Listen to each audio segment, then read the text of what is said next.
Hey guys, what's up everybody? It's Gabe, Gabriel, coming at you from GeoMail John 330. Today's message, I told you guys last week that this week's message was going to be, really special, and as you can tell, I'm definitely not the world's biggest Yankees fan, and my hat's on backwards, so trying something a little bit different today. Today's message, guys, is going to be everybody needs a Fred. And to kind of get into it a little bit about what I mean by that, I want to read Proverbs 18:24. This is coming from the NASB, the New American Standard Bible. It says, a man of too many friends comes to ruin, but there is a friend who sticks closer than a brother.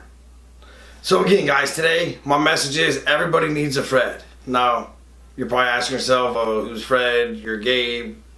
Anyway, so let me get you caught up. So, long time ago, I was in the Coast Guard and I was stationed in Cleveland, and I had a guy come in. His name was Fred, and he was in our unit, and somehow, some way, I got to be the point of contact for him coming into this unit, and so that's how it all started. Long story short, he moved next door to me, and just the similarities of our life, just in the first meeting, getting to know each other, was crazy. And, we just kind of kept that relationship going. And to the point now, it's 20-something years later, man. And then if I don't get a call from Fred, I kind of worry what's going on, So my point of today's message, guys, is to really get you guys to understand that yes, I have a spouse. Yes, I have kids, ranging from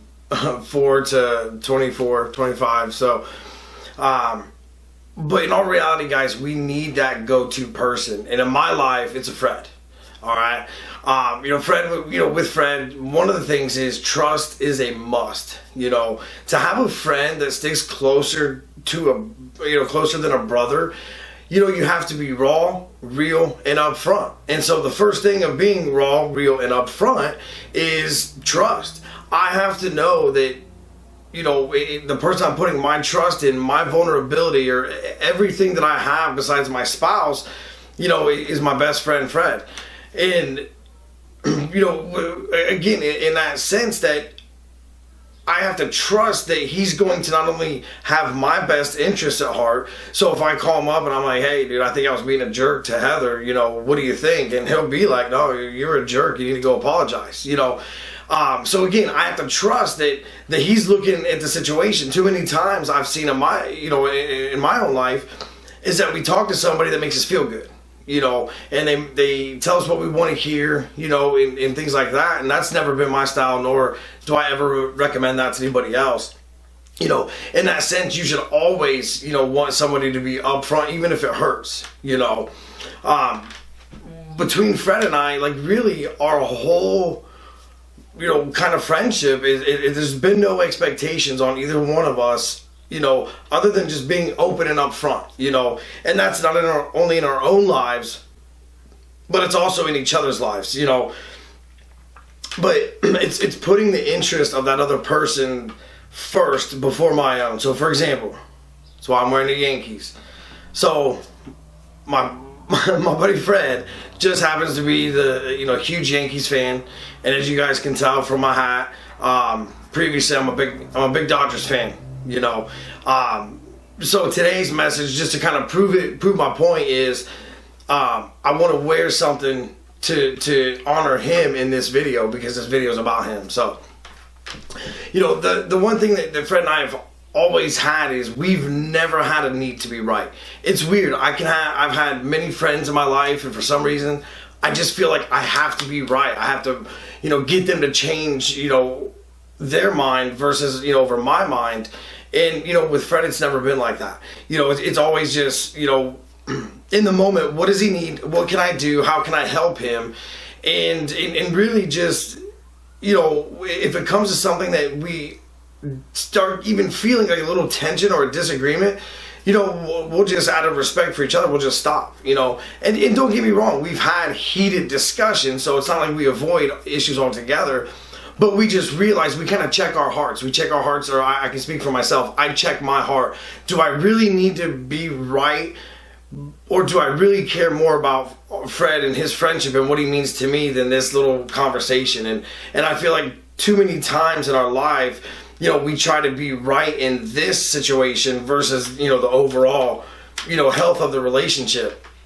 And it's being transparent. If I call Fred up and I'm like, hey, my wife and I got into a fight about this, and this, but I leave what I did out of the equation, what ends up happening, guys, is that Fred is going to go one of two ways. He's either going to start thinking that she's always wrong and I'm always right. So then he's not going to be able to help me the way I need helped, because then if I'm thinking I'm always right, then guess what happens? Then when it comes to actually getting to the point of the matter, I have to be right again. It kind of defeats the first purpose, But sometimes you just have to agree to disagree.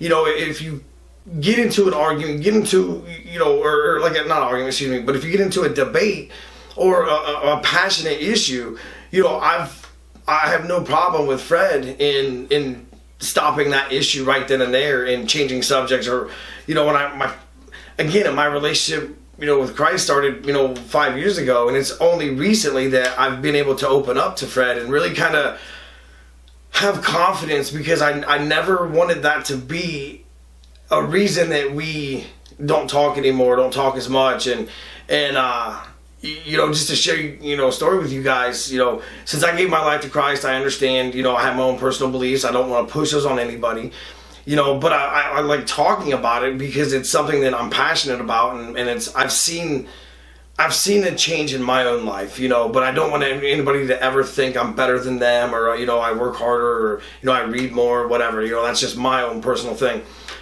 But I do pray for people, I do. It's not always the greatest prayer, but you know what I mean? I'll always at least try to name drop them in my prayers if that's all I can do for the day, But with Fred, it took on a kind of a whole different meaning. As I started to kind of peel back and really understand the Bible and the afterlife and things like that, I started to learn that the people that I love, I want them to be in heaven. If I'm wrong, hey, then we're all just going to be dead. But if I'm right, and there is an afterlife, the Bible's right, excuse me, not me, but if what I believe and what I feel is right, then I want as many people that I love to be with me in the afterlife, And so that really caused me to start thinking and praying. And just recently, I think it's awesome, but, we had a change in heart, and things are starting to move in a different direction. So, again, it makes me happy that I've been able to balance it, but not really smother him, with a lot of things. And I'm trying to walk that line now, so I'll let you guys know how it goes. But so far, so good. Yeah, he doesn't ignore my calls yet. But with that being said, I also realized that in the early part of me trying to change, I couldn't really talk to Fred about a lot of things because I hid some of the things that I did, some of the nasty things that I did, some of the, I don't know, being a meth head, you don't really, it's not something I was ever proud of, but it's just somebody that I was in the moment. And Fred knew me from my early 20s, so I never wanted it to, I wanted it to be a period of my life, not a definition of my life. And so I think that in and of itself really kept me from telling Fred everything, And again, as I started reading the Bible, started understanding, my relationship with Christ, I realized that honesty and transparency can be ugly. The more that I was, allowing God to work on myself within, a lot of that stuff, I started looking at my relationships in different ways, and, with my wife, my kids, and of course, my Fred. So, the ability to not only give but to receive is vital. But in order for that to happen, if I want Fred to be completely honest and upfront and help me through life, I can't hide my good parts, my bad parts, and just give him all the good parts. That's not what allows you to be open and transparent. The same thing for him, if he wants me to help him in his life or just things that he's going through, he has to be willing to open up to me. And that's one of the things, like with him, I think 20 years of talking and just, owning up to my stupid decisions, has helped him help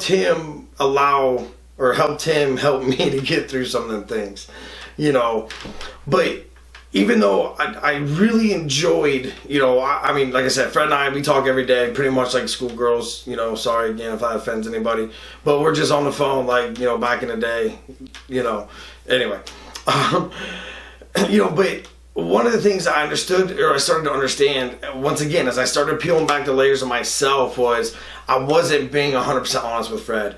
I wanted him to be honest with me in certain things. If I had a business idea, or, if a parenting decision, or even a situation with my wife, I'd call him up and talk to him, but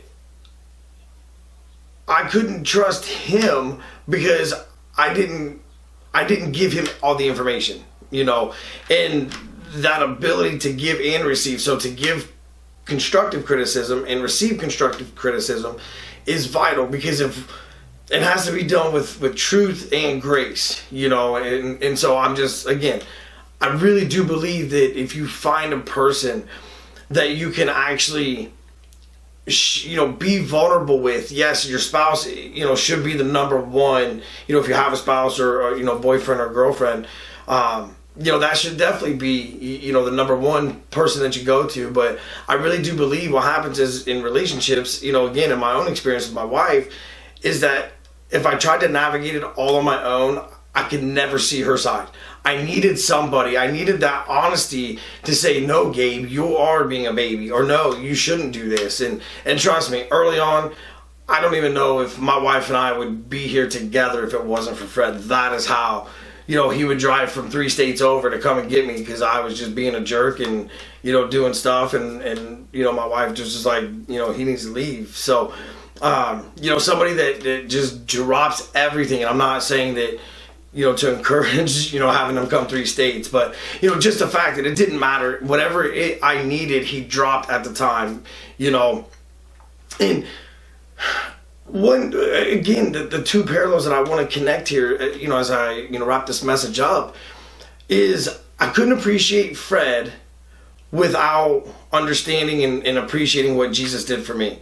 And I couldn't appreciate what Jesus did for me without having somebody in my life, like a Fred that doesn't owe me anything, that is just doing it because he's just an awesome dude, and so that's helped me kind of mesh the two together and be that person in not only the relationship and friendship I have with Fred and Jamie and their son Kobe, but also with my wife and my kids and my relationships with my the rest of my family and people that I run into on a daily basis. So again, guys, I hope that was encouraging for you guys. Is that you have to find somebody. There's 2 types of things. I learned this, again, at More Life Church. Josh Pennington was talking about this, and he was talking about relationships being non-stick and, Velcro. And the difference of the two, there's non-skid friends or non-stick friends, whichever term.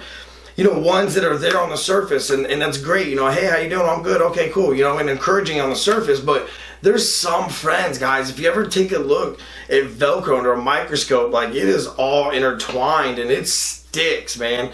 And that's what I want to leave you guys with today, is if you have that friend, you never know what they're going through. If you haven't let them finish what they're saying, or you're always interrupting, guys, odds are they're going to quit talking to you, because who wants to talk to a wall? You want to talk to somebody that's going to actually help and engage and get in the trenches with somebody. So, guys, I encourage you, one person. What's the one person closest to you? Could be your spouse. Maybe you need to get more, in in depth with your spouse or, you know, another friend. So anyway, guys, leave a comment below. Let me know what you thought. I definitely like to hear the feedback if I'm talking too fast, too slow, you know, what I'm trying to do. So we're still trying to get things going, and I have no problem with feedback, you know.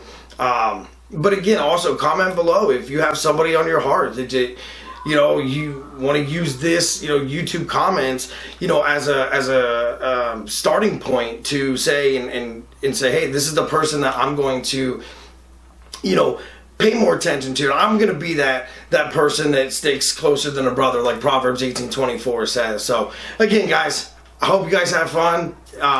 Definitely appreciate everybody, and I look forward to the next video. Take care.